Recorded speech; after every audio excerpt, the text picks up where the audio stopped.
Antes de comenzar, pues te invito a que le des like a este video, te suscribas si no lo has hecho y que seas parte de esta familia. Ahora sí, vamos con esta historia. Fidel Castro llegó al poder en 1959 con una barba, un fusil y una narrativa perfecta.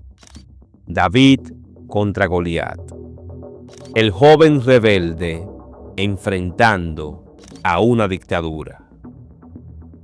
Pero hay una cosa de la que casi nadie habla. Estados Unidos nunca lo detuvo. Y todo lo contrario.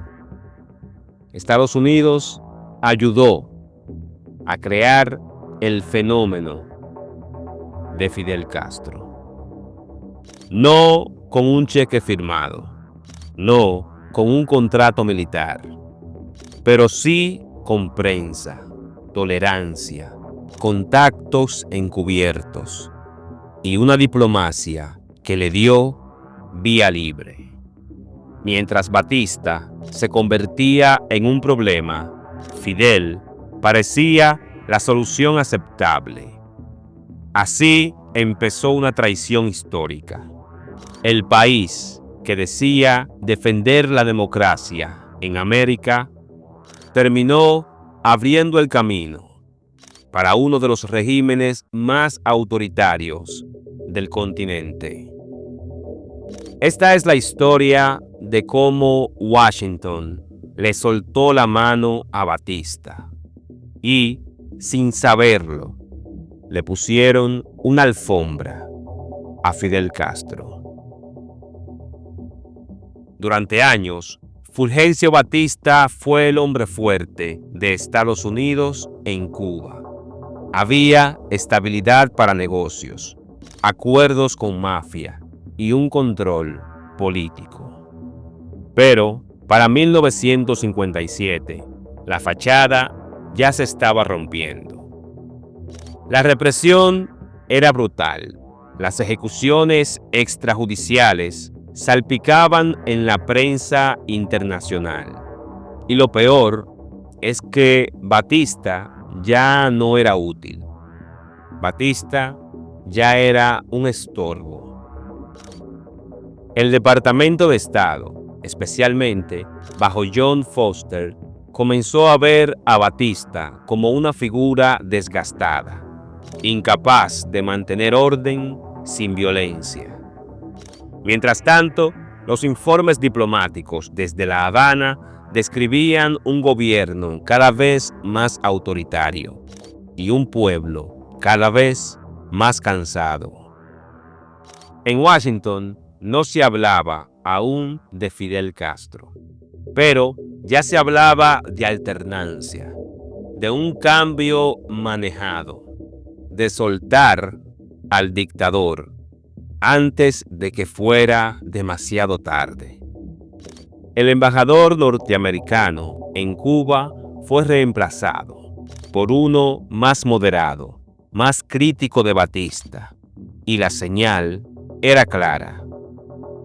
Estados Unidos ya no respaldará ciegamente a este régimen. El divorcio estaba empezando, y mientras el apoyo a Batista se evaporaba, en la Sierra Maestra nacía otro poder. En febrero de 1957, un periodista del New York Times llegó a la Sierra Maestra. Este periodista se llamaba Heber Matthews. Llegó con un objetivo claro: encontrar a Fidel Castro y contárselo al mundo. Lo que escribe cambia la historia. Describe a Fidel como un joven idealista, valiente, antibatistiano, pero no comunista. Afirma que está vivo, que tiene una guerrilla activa y que representa una esperanza para Cuba. El artículo se convierte en un fenómeno. Mientras Batista afirmaba que Fidel Castro había muerto, el New York Times lo presentaba como el futuro. Y eso, en plena Guerra Fría, tenía peso. La prensa internacional lo adopta. El mito de Fidel como el libertador se instala en Estados Unidos, Europa y América Latina. Y lo más importante, abre puertas, contactos en Estados Unidos, donaciones privadas, colecta organizadas por exiliados y una imagen de legitimidad que Batista jamás logró recuperar. En menos de un año, Fidel pasó de líder rebelde a símbolo global de resistencia. Gracias a un artículo, gracias a la prensa libre y gracias a la narrativa que más le convenía a Washington en ese momento. Fidel Castro no solo ganó simpatía internacional con sus discursos, también recibió dinero, equipos y apoyo logístico, y todo esto desde territorio estadounidense. En ciudades como Nueva York, Miami y Tampa, exiliados cubanos antibatistianos organizaron colectas, eventos y donaciones para apoyar al movimiento 26 de julio. No eran fortunas, pero sí eran recursos constantes. Radios de comunicación, medicamentos, material de propaganda, ropa táctica y en algunos casos, armas ligeras. Muchos de estos envíos llegaban a través de México o, en algunos casos, en maletas diplomáticas. Algunos grupos usaban iglesias, sindicatos y universidades como punto de encuentro para las donaciones.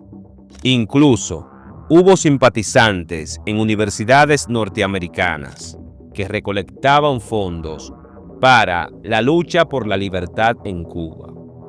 Y todo esto sin que Washington lo frenara. No fue apoyo oficial, pero fue tolerancia selectiva, porque en ese momento el enemigo era Batista y Fidel todavía no se había declarado marxista. Mientras la guerrilla ganaba terreno, el combustible financiero salía del país, que más tarde sería su enemigo eterno. En plena Guerra Fría, la Agencia Central de Inteligencia no dormía y, por supuesto, sabía quién era Fidel Castro. Desde antes del Granma, desde antes del asalto al cuartel Moncada, la CIA tenía fichado al joven abogado rebelde. Sabían de sus contactos, sus viajes, sus ideas. Pero durante su lucha contra Batista, la línea oficial fue clara: observen, no intervengan. En informes desclasificados se lee que Castro no era considerado comunista ni agente soviético, sino un nacionalista radical con posibilidades. En 1958, mientras la CIA monitoreaba las actividades del movimiento 26 de julio, también se registraban reuniones entre emisarios de Fidel y funcionarios norteamericanos en México y Miami. ¿Y cuál era el objetivo de estas reuniones? Garantizar que si triunfaban, no habría represalias desde Washington. Y durante esos meses, la CIA nunca respaldó a Batista, no interfirió, no saboteó la guerrilla y no alertó sobre el giro ideológico que vendría. El cálculo fue simple. Es mejor un rebelde nuevo que un dictador viejo y desprestigiado. Junio de 1956. Fidel Castro y su grupo están en México, preparando lo que será el inicio real de la revolución, la salida del Grakma. Durante meses compraron armas, entrenaron en secreto y planificaron el desembarco en Cuba. Todo esto en territorio mexicano, sin ser molestados. El régimen de Batista pidió la extradición de Fidel Castro, que había sido arrestado brevemente por posesión de arma ilegal, pero México no cedió. Y en ese contexto, la Embajada de Estados Unidos en México no movió un dedo. Washington sabía lo que estaba pasando. Sabía de la compra del yate. Sabía de los entrenamientos. Sabía de los planes. El FBI y la CIA tenían agentes siguiendo a Fidel. Pero el Departamento de Estado no quiso intervenir, ni frenar, ni incomodar. ¿Y por qué? Simple, porque en esos días Fidel no era el enemigo. Fidel era solo un simple antibatista. Y cuando el Grakma partió el 25 de noviembre de 1956 con armas, medicinas y 82 hombres a bordo, partió sin obstáculos. Ni México lo impidió, ni Estados Unidos lo detuvo. Ese silencio también fue una forma de apoyo. Marzo de 1958. La cereza al pastel. Estados Unidos anuncia la suspensión de venta de armas al régimen de Batista. Lo hicieron amparado en la enmienda de 1951 sobre ayuda militar a gobiernos que violen derechos humanos. Oficialmente fue una medida moral, pero en los hechos fue una sentencia. Porque mientras la guerrilla se fortalecía en la Sierra Maestra, el ejército de Batista empezaba a quedarse sin repuestos, sin aviones operativos y sin balas nuevas. La inteligencia cubana lo sabía, Batista también, y por eso en sus memorias acusan directamente a Estados Unidos de haberle entregado Cuba a los comunistas. Lo cierto es que Washington no quería más escándalos, no quería sangre en las portadas del New York Times, y mucho menos un aliado tan impresentable en plena Guerra Fría. Pero, al retirar el apoyo, le entregaron la ventaja militar a Fidel. Le quitaron legitimidad al régimen y dejaron claro que Batista ya estaba solo. Fue una guerra sin balas, pero igual de decisiva.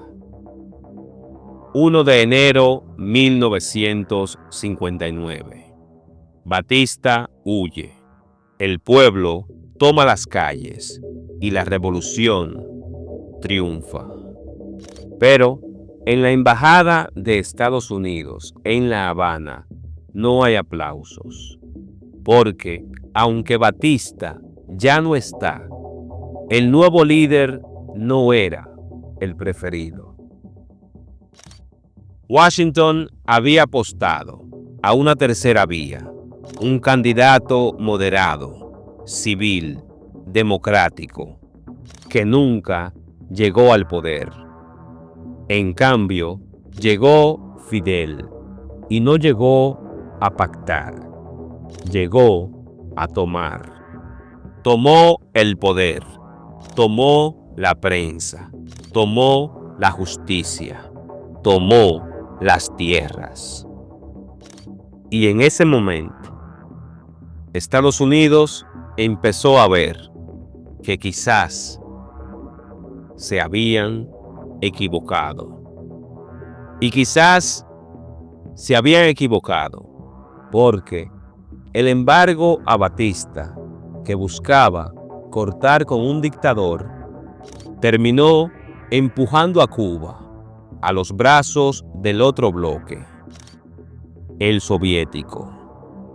En 1958, Washington le quita a Batista las armas, pero en 1959, Moscú se las dio a Fidel, y esa decisión cambió la historia del continente. Estados Unidos lo dejó crecer, y lo dejaron crecer no por convicción, sino por cálculos.